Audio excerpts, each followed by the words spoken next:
All right, everyone, welcome to our webinar today. We are so excited to have Arthur C. Woods with us. He has partnered with Bridgeway Academy for quite some time. He was also our graduation speaker a few years ago, and it has been a privilege. He has had the opportunity to help so many of our Bridgeway students specifically, as well as thousands of young adults all over the world. So we are really happy to be hosting this webinar today. To make you aware of the course that he is offering. And this is truly an amazing opportunity for really any student, any teen out there that truly wants to be the best version of themselves. And he has some really great tools, practical tools, to guide you along the way. So I'm going to have him do a quick introduction and a little bit about who this course is targeted towards.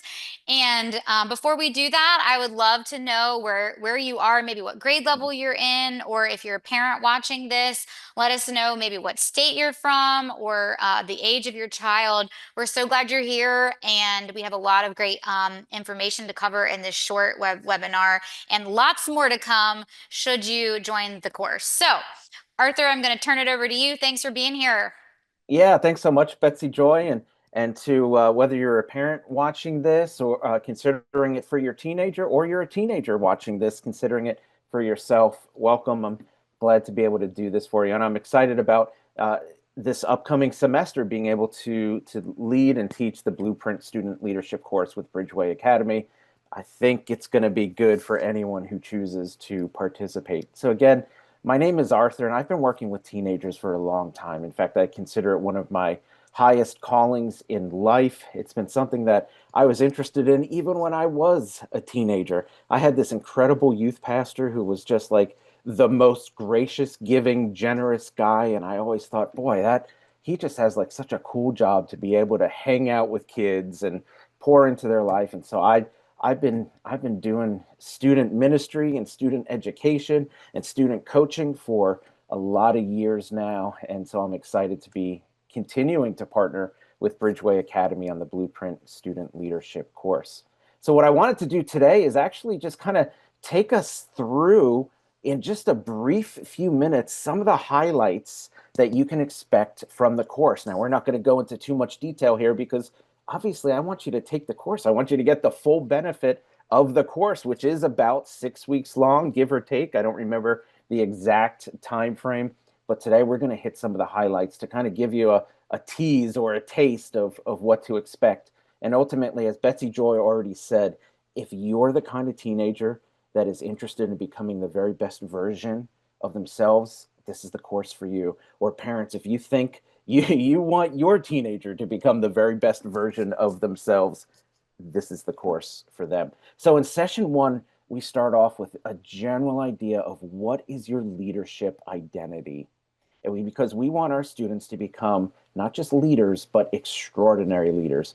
I don't know if you noticed, but the world has plenty of leaders. Not all of them are exactly extraordinary. We want extraordinary leaders. And And so, Arthur, yeah, I go also ahead.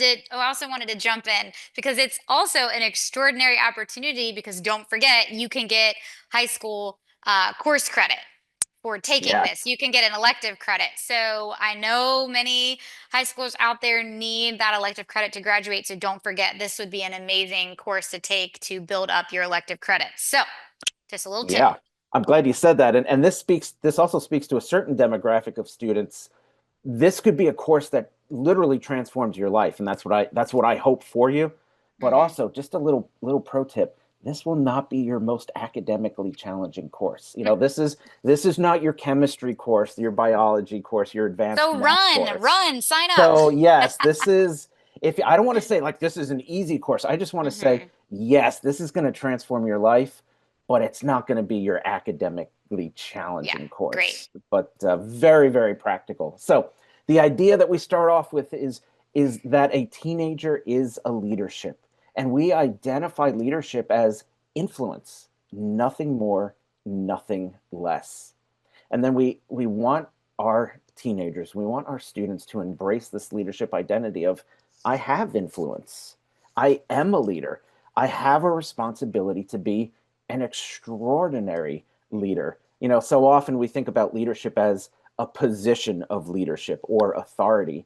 And we want to step back and say, yeah, sometimes it is that, but it is also just how we choose to influence people, how we choose to lead people and show up for the people in our life. It doesn't have to be authority. It doesn't have to be control. It doesn't have to be a position of leadership.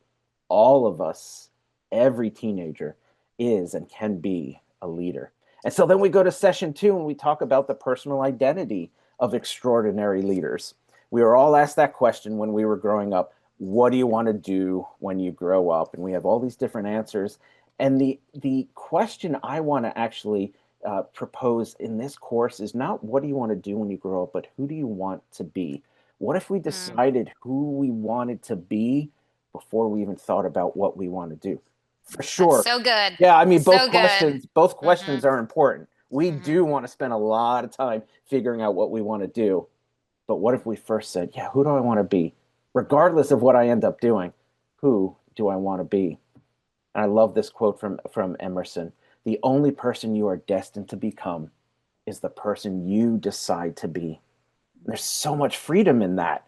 We don't have to be the victim of our circumstances or the victim of our past or the victim of other people's expectations of us.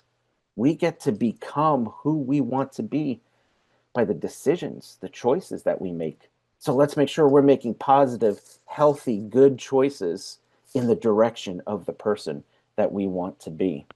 And we ask ourselves the question, am I the person I want to be? And if not, how can I become that person?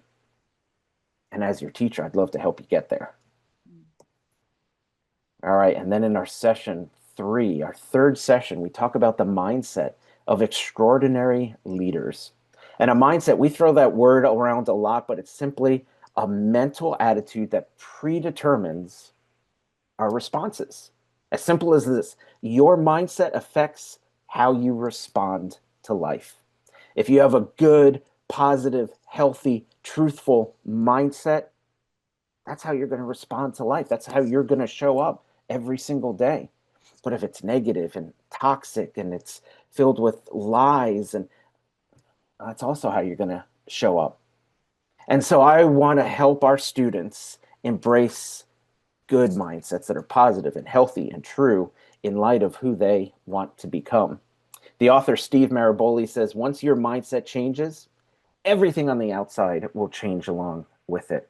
That's why it's so critical that our starting point is to make sure we're embracing a positive, healthy mindset because it literally will transform everything that we do, everything that we experience, who we are emotionally, mentally, intellectually, physically, spiritually. Our mindset just sets the tone for all of it. In fact, we know this going back 2,000 years to the early church planter, St. Paul. He says, be transformed by the renewing of your mind. If you want to be transformed into the person you want to become, your starting point is to renew your mind. We've known this for a long, long time. And then in our next session, we talk about the beliefs of extraordinary leaders. And we talk about this idea of limiting beliefs. I don't know if you've heard this concept before, but we all have limiting beliefs. Something we believe about ourselves that deep down we know is not true. And it's limiting us from becoming who we want to be. We believe it, but yet we know it's not true. And it's keeping us from becoming who we want to be. And so we're going to talk about helping you identify what those lies are in your life, and then how can we begin to eliminate them.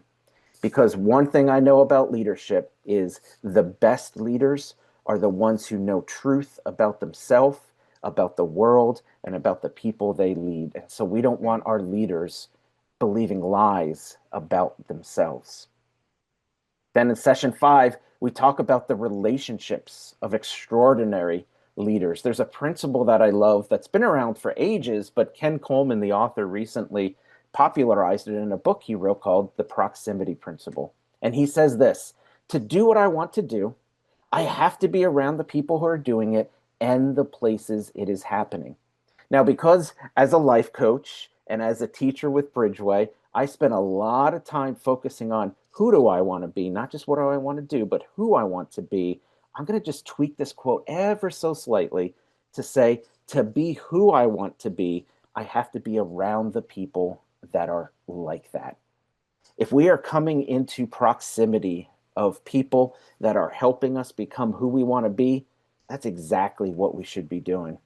But if we're spending time with people who are pulling us away from who we want to be and what we want to do, then that's a habit that's going to get us in trouble pretty quickly. And I would guess what, especially if you're a parent watching this right now, you have seen that play out either in your life or the life of someone you know, where because of the people that we choose to spend time with, it either helps us or potentially hurts us. Then in session 6, we talk about the decisions of extraordinary leaders. Another great quote from C.S. Lewis. He says this: good and evil both increase at compound interest. That is why it's the little decisions you and I make every single day that are of such infinite importance. It's the little decisions. As Hmm. middle schoolers, as high school students, they make little decisions every day that seem completely unimportant.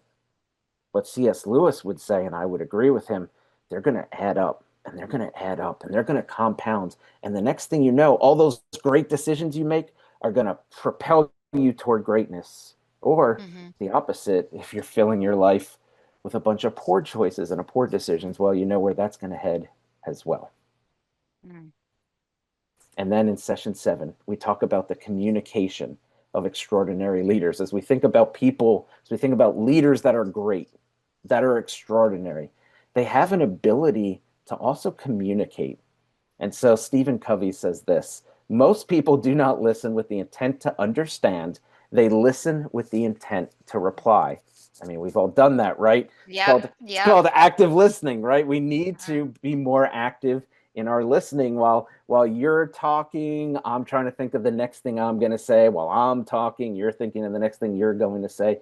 Instead of, what if we all slow down? We actively listen to each other and said, I really want to understand what Betsy Joy is saying, instead of preparing for the next thing that I'm going to say. Because obviously, what I have to say is way more important than anything else anyone on the planet could have to say. And we might never overtly think that, but we kind of act that way a little bit, like just looking for that moment to jump in with what we have to say. And I love that because people think, oh, leaders always know what to say. And Yes, sometimes being a leader is yes, listening to the people around you, and that's such a great point there. yeah, yeah, exactly.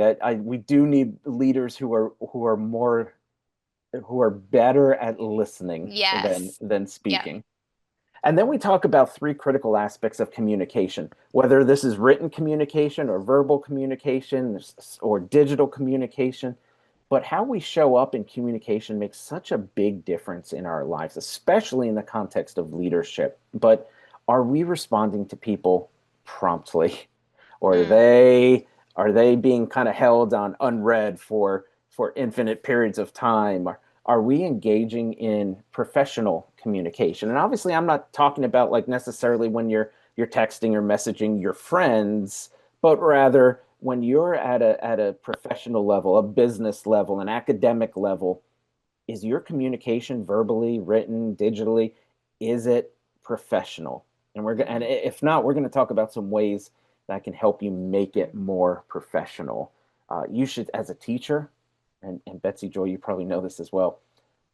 I'm sometimes amazed at how horrible the messages I do get from yeah. students that just the spelling's awful, the grammar's awful. There's no like, Mhm, hey, mhm, Arthur, how you doing? It's just, oh, mhm, but mhm. now that would not be anyone listening to this webinar. That's That's right. the other students. I'm just saying, but No, but it is a learned skill to even in our casual communication, there still is an etiquette there yeah, and a yeah, framework. So yeah. there is. And it can be tough to learn because that etiquette, that framework, it's typically unspoken, but Yes. somehow we learn it. And I want to help our Right. students maybe learn it a little quicker.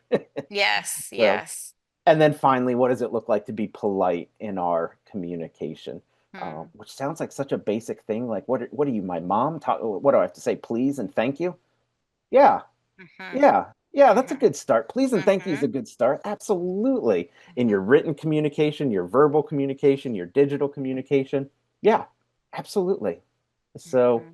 we're going to talk a little bit about that. And then in session 8, we're going to talk about the confidence of extraordinary leaders. We don't want more leaders who are arrogant and prideful and egocentric.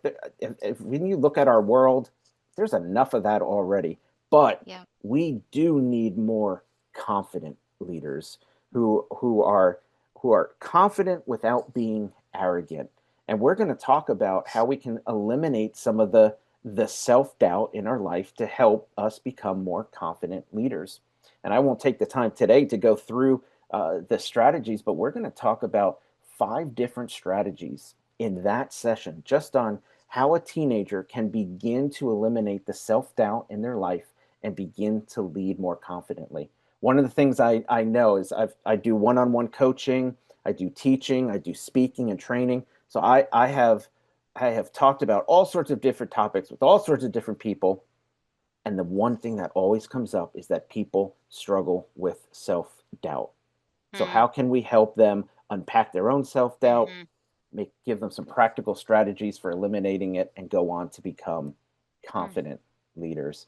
Betsy Joy, that's what we're going to be talking about for the entire semester. If that's not enough, I don't know what to tell you, but man, that could be transformative. Yes. Arthur, as you were giving that presentation, I can't help but put on my educator hat and my parental hat. And I'm just thinking, I cannot think of a better course to put in front of my own children than this. Love Like, it. these are all the topics and all the things that we so want our kids to obtain and have. Um, you know, we want them to know algebra. We want them to be able to read. Right. We want them to have all of those things. But like, this course is truly building something inside of them Yeah. that they will carry forever. And I really can't, yeah, imagine a better course that we could put in front of our kids, and even just the different topics of discussion that you could just have with your kids based on this Oh, course could yeah. just be really, really incredible. Yeah, yeah, I appreciate you saying that. It's so highly practical. It's Hmm. so high. It has the potential to literally transform the life of a teenager. And again, it's not academic, you know. So I know Hmm. some students, oh, they love the academics. Some it's not. Regardless of where you are in that Hmm. spectrum, this is Hmm. practical and transformative. Hmm. And like you Hmm. already said, Betsy Joy, it gets you thinking about your own heart, your own self. Hmm. Hmm. Yeah, I really think that it would have an impact on kids' communities and the world as we're developing leaders. But it's also, yeah, I really just get the sense that this course is going to build them up, Mhm. only make them at such an impressionable age. Yeah, Being a teen is tough. And yeah. if you can go forward in life with these soft skills and also just that like confidence and that empowerment, I think it could really change the trajectory of their whole life, Yeah, and their academics. This may give them true. the encouragement to be a political leader or be a teacher one day or be a Love life it. coach like you, Arthur. Love it. Would absolutely love that. Yep. Yeah. That's awesome. So we will have more information coming out about this, but this course is being offered next semester. So hurry and jump on that while there is still availability. And Arthur, thank you so much. Yeah. We at Bridgeway Academy is honored to be able to partner with you to be able to offer this to our students, and it's making such an impact in our Bridgeway community and the community in the world at large. So we really appreciate the work that you're doing. And I cannot wait to see a lot more kids join this awesome That'd be course. great. So That'd be great. would Thanks, be Betsy great. Joy. All right. Thanks so much, everyone. Have a great day, and be sure and follow along and click and get all the information about the upcoming course. It's all below. Thanks so much.